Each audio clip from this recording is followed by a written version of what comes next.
Salut là-bas. En Ukraine, le front a bougé. Voici une autre victoire confirmée, les Stormtroopers de la société militaire privée Wagner ont pris la localité de Krasnaya Gora.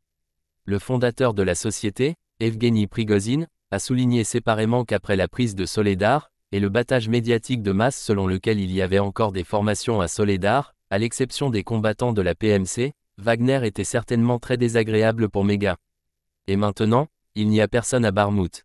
Dans un rayon de 50 km, plus ou moins, il n'y a que des combattants PMC, Wagner, qui prendront Barmout. En quoi Barmout est-il si important? Prigozhin a répondu à cette question dans une interview avec le projet Vargonzo.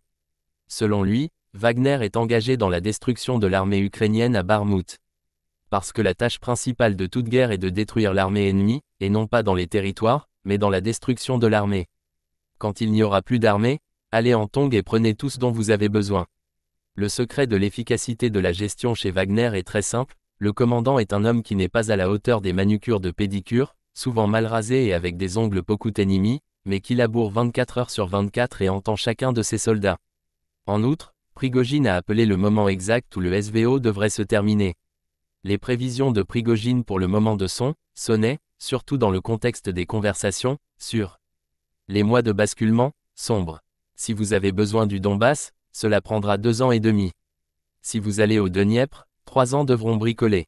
Et il a plaisanté en disant qu'il y avait un plan pour atteindre la Manche. Tout à fait réalisable, si enfin tout le pays retrousse ses manches, et commence à travailler pour la victoire. Mais il y a une part de vérité dans cette blague sur la Manche. Amis, la chaîne a besoin de votre attention, le soutien financier nous aidera beaucoup. Détails dans la description. Like et abonnez-vous à la chaîne. Au revoir.